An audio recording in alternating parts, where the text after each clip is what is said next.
What kind of force could wipe out 185,000 soldiers in a single night without a single sword swung or arrow loosed? Could there truly be an angel so powerful and mysterious that entire empires trembled at its silent arrival? And what connection might this fearsome being have to God's most secret missions, hidden behind the veil of history? This is not just legend. It's a true story buried in ancient texts, centered on one of the darkest nights Jerusalem ever faced. In this expanded and captivating retelling, discover how one faithful king, a defiant empire, and an unseen warrior from heaven collided in a moment that reshaped the fate of a nation. Music, music, 185,000 dead in one night. No enemy army, no disease, no natural disaster, just silence. What force on earth could do this? The Assyrians were the masters of siege warfare. They had toppled empires, but outside Jerusalem, they met their match not in battle, but in the dark of night. What power could bring the mightiest army to its knees without firing a single arrow? We want to take you back to a sad time in Jerusalem. The streets that once belonged to God were now filled with fake idols. People burned sweet-smelling leaves to these false gods, while King Hezekiah's father led them away from the true God. Young Prince Hezekiah would watch from his window as his people bowed to these lifeless statues. The great temple of Solomon, which should have been full of prayers and songs, was now quiet and locked. No one went there anymore. But Hezekiah was different from the others. When people forgot about God, he remembered all the stories his teachers told him, stories about King David who trusted God and won his battle, stories about Moses who led God's people through the desert, stories about Abraham who believed in God with all his heart. These weren't just old tales to Hezekiah, they were real, and they gave him hope each new day. Hezekiah saw more fake temples going up in Jerusalem's streets. The people had forgotten about their special friendship with the real God. They were lost and confused like sheep without someone to guide them. Then everything changed. King Ahaz died, and Hezekiah became the new king. He was young, but he knew what he had to do. His first job as king, he walked right up to the Temple of Solomon and told his workers to open those big locked gates. The people watched with wide eyes as their new king did something bold. He called all the priests and said, "Clean this temple up, take out everything that shouldn't be here. We're going to worship God the right way again." Day after day, Hezekiah worked hard to bring his people back to God. He told his workers to break all the fake idols. You could hear hammers hitting stone all through Jerusalem as the false gods came crashing down. Where strange altars once stood, now there was nothing but broken pieces. But Hezekiah wanted to do more than just break statues. He wanted to fix his people's hearts. He helped them remember their special bond with God and all the promises God made to their families long ago. Little by little, the people started to remember who they really were. The temple came alive again. Songs and prayers filled its halls once more. The right kind of offerings rose from the altar. Joy returned to Jerusalem as people went back to worshiping the true God. But not everyone was happy about these changes. Far away in the north, the mighty Assyrian army was getting ready. They had heard about this young king who dared to be different. They had beaten many other nations before, and now they were looking at Jerusalem. What Hezekiah did was brave, but it came with danger. A big storm was coming, the biggest test his faith would ever face. But for now, the people of Judah were finally back on the right path, following one true music.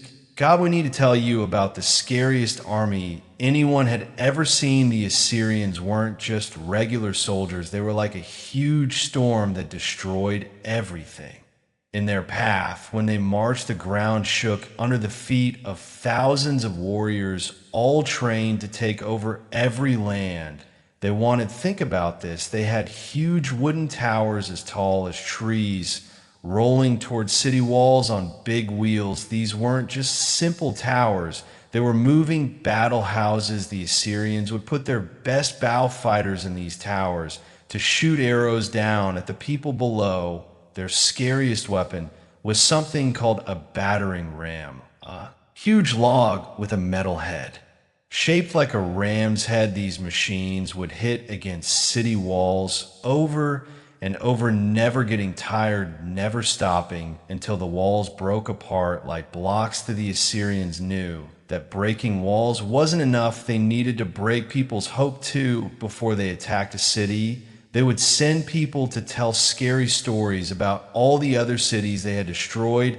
Many cities gave up just from hearing these stories. Their army was super organized. They had special soldiers just for building bridges and roads. Others knew how to dig under walls. Some could even change the way rivers flowed to flood cities or stop their water supply.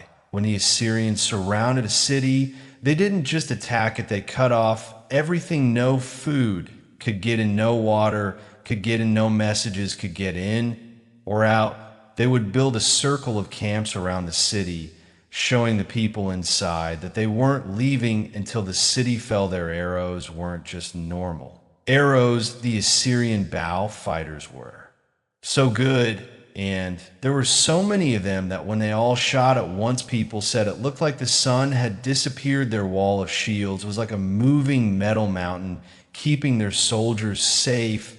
As they moved forward, the Assyrians were proud that everyone was scared of them. They made big stone pictures showing how they won their battles, making sure everyone knew what happened to those who fought against them. Their king Massacre loved to brag about his army. He wrote about his wins on clay tablets, telling everyone how easily his army could beat anyone who fought them. He called himself the great king, the king of the world. Now think about being in Jerusalem, hearing that this huge army was coming your way. The same army that had already beaten the northern kingdom of Israel, the same army that had destroyed hundreds of cities, the same army that no one had ever beaten. This was what Hezekiah and his people were facing. But what happened next would surprise everyone, even the mighty. Music. Assyrians, we can almost hear the worried whispers in Jerusalem streets. How can we fight such a strong enemy? But Hezekiah wasn't ready to give up. He knew the Assyrians were coming, but he had a plan. First, Hezekiah called all the workers in Jerusalem. We need stronger walls. He told them bigger, taller, thicker walls. Soon the sound of hammers and chisels filled the air as workers built new walls around the city. They worked from sunrise to sunset, racing to finish before the enemy came. But Hezekiah knew walls alone wouldn't save them in a long fight. They would need water more than walls. The city's main water source was outside the walls. That wouldn't work if the Assyrians surrounded them. So Hezekiah had another idea, a clever one. He ordered workers to dig a secret tunnel. This wasn't just any tunnel, it was super long and went right through solid rock. Workers started digging from both ends, hoping to meet in the middle. It was hard work, but they kept going. This tunnel would bring water from a spring outside the city right into Jerusalem. While some people worked on the tunnel, others gathered food and supplies. Hezekiah had special seals made, we call them LMLK seals. These seals were stamped on jars filled with oil, wine, and grain. Each sealed jar meant more food for the hard days ahead. The whole city was busy. Some people made weapons, others fixed old buildings. Everyone had a job to do. Hezekiah walked among his people, telling them to be brave. Don't be afraid. He would say the Assyrians are strong, but our God is stronger. Day by day, Jerusalem changed. The new walls grew taller.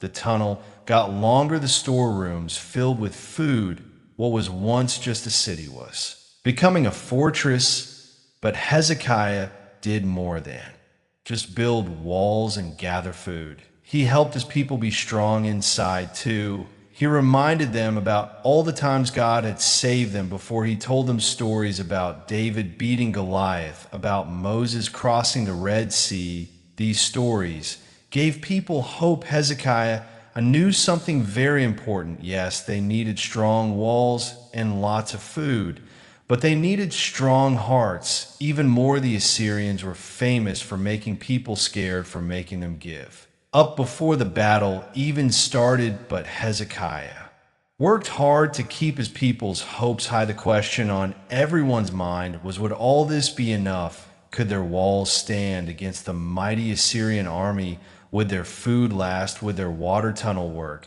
But most importantly, would God protect them like he had protected their people so many times? Music. Before the ground shook as thousands of Assyrian soldiers marched toward Jerusalem from the city walls, scared people watched as the huge army spread out around their city, like a sea of weapons and shields. But something strange happened. Instead of attacking, right away, one man stepped forward from the Assyrian army. This was Rabshah, their commander. He wanted to talk, but his words were meant to hurt and scare. Raqqa was clever. He didn't speak in the language of kings and rulers. No, he shouted in Hebrew, the language all the people on the walls could understand. He wanted everyone to hear his scary message. Listen to me, people of Jerusalem. He yelled, why do you trust your king Hezekiah? He can't save you, and don't think your God will help either. No, God has ever stopped the Assyrian army. Rabshakeh wasn't done being mean. He laughed at Jerusalem's army. I'll make you a deal. He smirked. I'll give you 2,000 horses, if you can even find enough riders for them. He knew this would make the people feel weak and scared. Then he tried to trick them with sweet words. If you give up now, we'll take you to a nice place, with lots of food and grapevines. You can live there instead of dying here behind these walls. The people on the wall started to shake with fear. Some began to wonder if maybe Roback was right. Maybe they should give up. The fear spread through the city like a dark cloud. When King Hezekiah heard these words, they hurt him deeply. He tore his nice clothes and put on rough sackcloth to show how sad he was. But he still wouldn't give up. Instead, he did something very wise. Hezekiah sent messengers to the prophet Isaiah.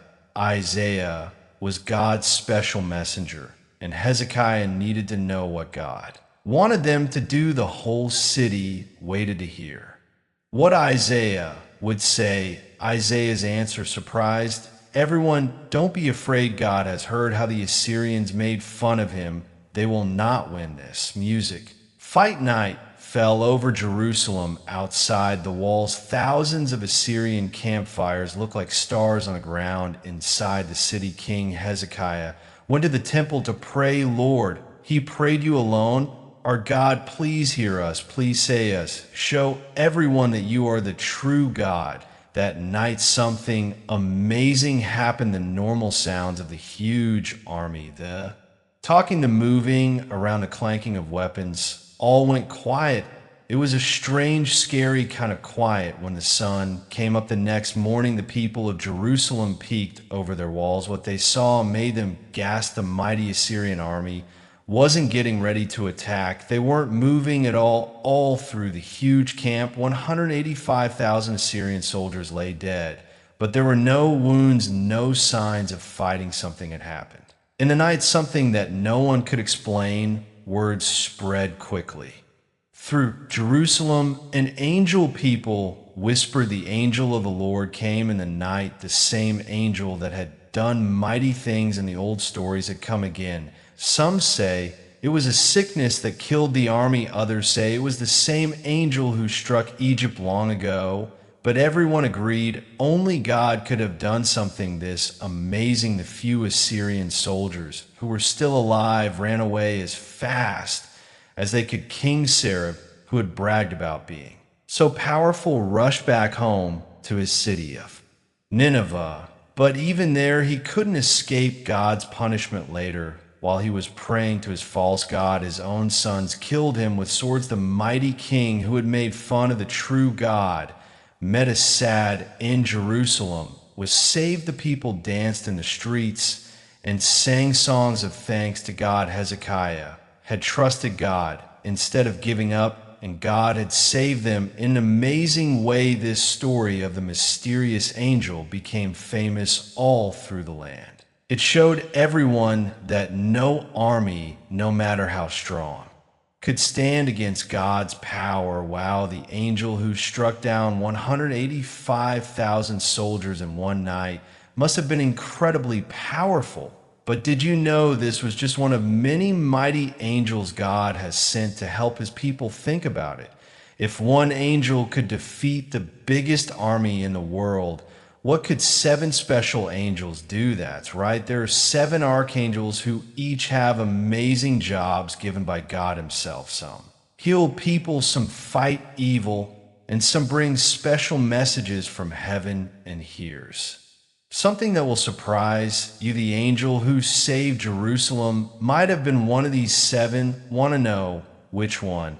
Well, we're going to tell you all about these amazing archangels. You'll discover which angel is the scariest of them all, which one helps sick people get better, and what special jobs God gave to each of them. The best part will reveal what these angels will do at the end of the world.